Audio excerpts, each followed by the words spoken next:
1,000 days non-stop at sea.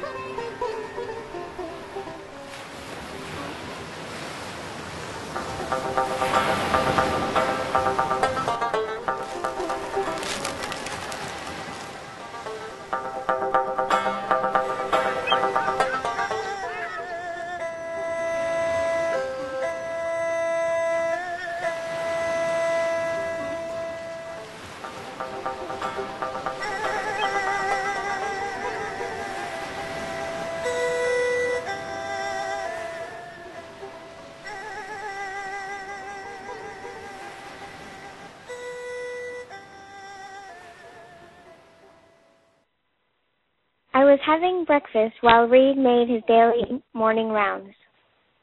Suddenly, a plane flew low across our bow, surprising both of us.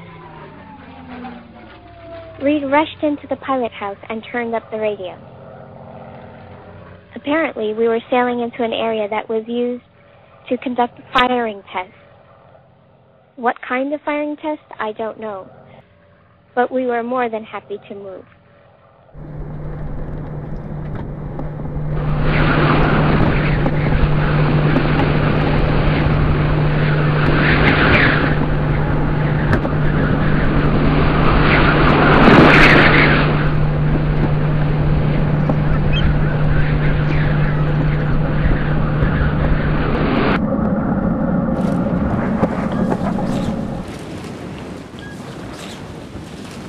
Our second week at sea is marked by passing storms and strong winds. Reed had the sails set for the bad weather, and the schooner took it all in stride. Reed kept a close eye on the weather, teaching me how to read the wind and recognize when the sails needed modifying. Finally, we catch a break and get some easy winds and clearer skies. It's a gorgeous sunset, and we're in no hurry to get anywhere.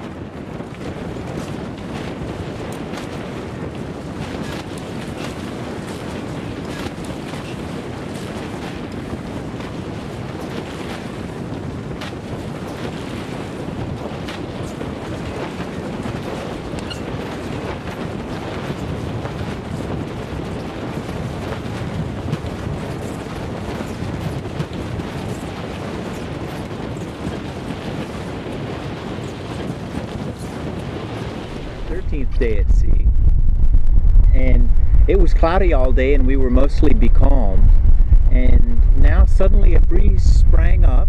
It sprang up from the southwest, which surprised us because for nearly the last 10 days we've had gale-like winds out of the southwest, and so we're wondering if those winds are going to turn into that. We're ready to do what we have to do with the sails in case it does. But something about the evening is turning into a beautiful sunset, and it looks like the blanket of gray clouds is clearing away so that we'll have a clear night. That doesn't matter because some of the windiest weather we've had during the whole trip has been perfectly clear, no clouds at all, beautiful sunny day. But we've got full sail right now, and it would be nice for us if we had a comfortable evening cruising full sail and didn't have a bunch of wind come and make us get out here and work in the night and get the sails down.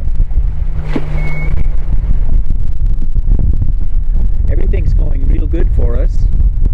Slowly but surely we're getting used to our life at sea. There's a lot of work to do all around the boat, especially with the sails and the ropes and the rigging and the pulleys, getting everything adjusted just right and making sure they all work to do what we have to do, and then finding a balance so that the boat can sail. So a lot of the big work that we've been doing during the first part of the trip is mostly pulling the sails up, pulling the sails down, adjusting them, reefing them, making repairs to blocks, ropes, and all different kinds of things around the deck of the boat. But inside of the boat, we're getting used to things.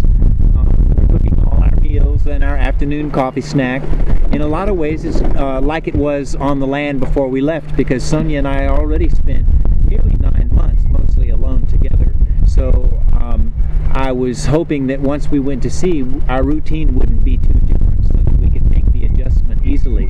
And it's surprising how a lot of our life is the same here on the boat now that we're at sea as it was on the land, because a lot of our time is taken up by day-to-day activities, things that we do together on the boat to live our life, and our meals, and cooking our meals, and cleaning, and restocking, and re-inventorying, make sure we have what we need.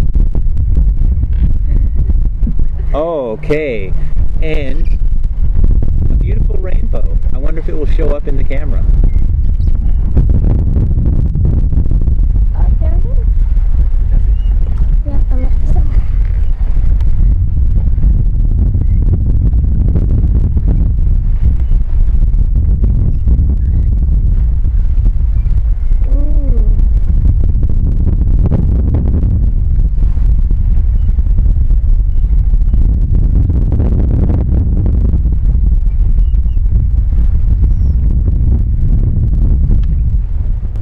I wish I could simply be present in the moment and think only about being at sea.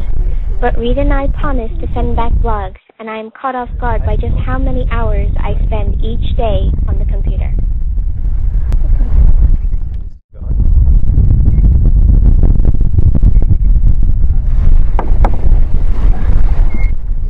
We've been keeping up with our vlogs. That takes up most of my time. It takes, 5 minutes to take a picture, and then it takes another 5 minutes to put it in the computer, and then 10 minutes to upload it, to mess with it, resize it, and then you have to write something, which takes about 40 minutes to think about something, useful to say. To accompany the picture, then you have to write an email, and then you have to send the email, and that time, and also checking other emails. It takes forever. So right now I've got a routine going: one day on the computer, one day off the computer. Today was my day off the computer. It was pretty good. No, you did stuff. You sent stuff. I